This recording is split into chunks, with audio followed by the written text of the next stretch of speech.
وكان في رجل اسمه الأسود العنسي، فكان مش إنسان عادي، كان ساحر كبير. فكان للراجل ده مارد بيمشي معاه، وكان اسم المارد الملك. كان دايما لابس قناع وما كانش بيحب يبين وشه.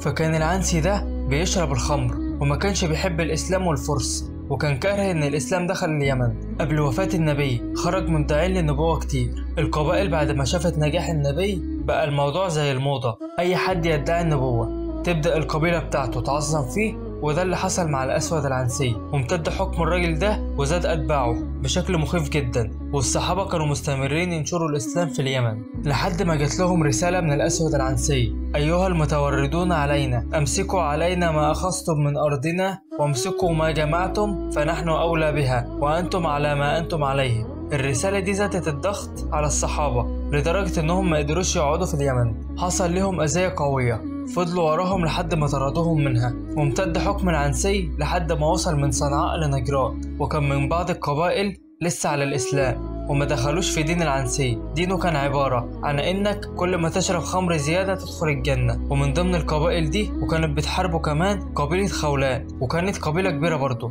فكان فيها أبو مسلم اجتمع على حبه الكل، مسلم وكافر، وكان من العباد الأقوياء لدرجة إن في رجلين شافوه بيصلي فوق ال 300 ركعة، كانوا مستنيينه خلص 300 ركعة في تسليمة واحدة. فوصل خبره للعنسي، فأرسل ناس من حاشيته قال لهم: هاتولي الراجل ده بس ما تقتلوهوش، أنا عاوز أتكلم معاه، يمكن أقنعه إن رسول من الله فأتباعه يتبعوني فأكسب الجميع. فجروه بالقوة الكرسي العنسي، فبصله باستهزاء وقال له: أنت أبو مسلم؟ قال له: أيوة أنا. قال له: سمعت أنكم بتشهدوا أن محمد رسول الله؟ قال له: أيوة. قال له العنسي: أتشهد أني رسول من الله؟ فبص له أبو مسلم باستهزاء وقال له: ما سمعتكش، عيد اللي أنت قلته، وداني فيها صمم. فبص العنسي لحشيته: بيستهزأ بيا ده ولا إيه؟ قال له: هل تؤمن أن محمد رسول الله؟ قال له: أيوة أشهد أن محمد رسول الله. قال له: أتشهد أني أنا الأسود العنسي رسول الله ولا لأ؟ كرر نفس الكلام إنه مش سامعه، وفضل يبهدل فيه لحد ما العنسي اتعصب وقام لحشته وقال لهم: جمعوا الناس النهارده، هخليه يشهد اني رسول الله. فجمعوا الناس من كل مكان. فلما شاف الاسود ان الناس اتجمعت طلب كوب من خمر وقعد عند ودن ابو مسلم وقال له: لو ما امنتش باني رسول الله هتندم. فيرد ابو مسلم ويقول له: وداني تعبانه، بقول لك مش سامعك، فيها صمم. فتعصب زياده وقال له: هتندم. قال له ابو مسلم: اعمل اللي تعمله.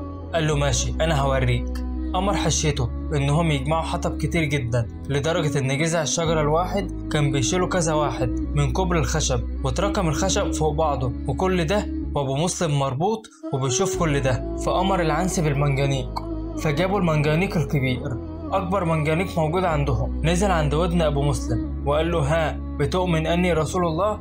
قال له: مش قلتلك إن وداني فيها صمم؟ مش سامعك. قال له: أنا هوريك الصمم دلوقتي. أمر حشيته إنهم يجمعوا أي حد مسلم، كل اللي بيحبوا أبو مسلم. فتجمعوا وشافوا الحطب والمنجنيق وشافوا أبو مسلم مربوط عند المنجنيق، ففهموا اللي هيحصل. فأمر العنسي إنهم يولعوا النار، فولع الجنود النار، كانت نار عظيمة لدرجة إن لو طائر في السماء كان بيقع من النار.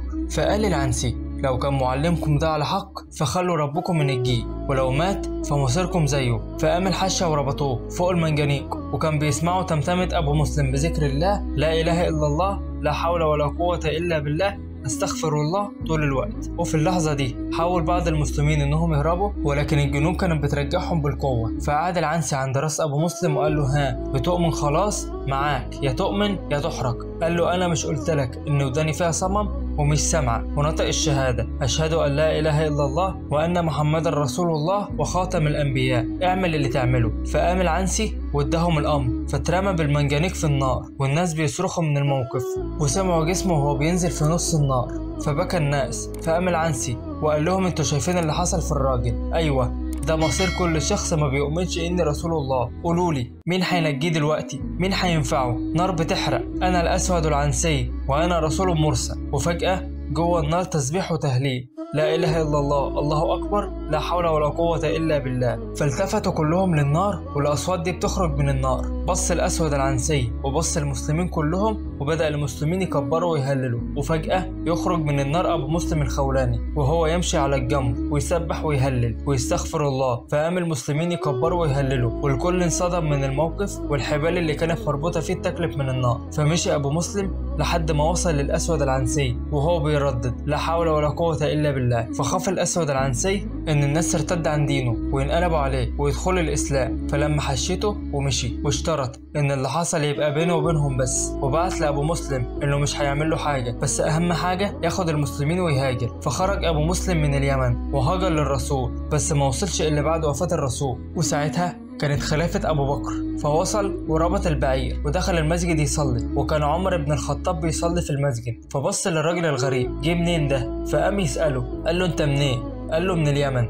قال له ما فعل الذي حرقه الكذاب بالنار؟ قال له ذاك عمر بن ثوب أبو مسلم الخولاني. مرضيش يقول ان هو ابو مسلم، فحس عمر بن الخطاب ان هو، فسأله وقال له اناشدك بالله أأنت هو؟ وهنا اتحشر ابو مسلم الخولاني وقال له اللهم نعم. فبص له عمر بن الخطاب وحضنه وبكى، وفضل يبكي وهو حضنه، واخده ومشي بيه لابو بكر. فقال له هذا ابو مسلم الخولاني. فقال ابو بكر الحمد لله الذي لم يمتني حتى اراني في امة محمد ممن صنع به كما صنع بإبراهيم الخليل. فلقبوه بشبيه إبراهيم، وتعرف إنه من أولياء الله الصالحين.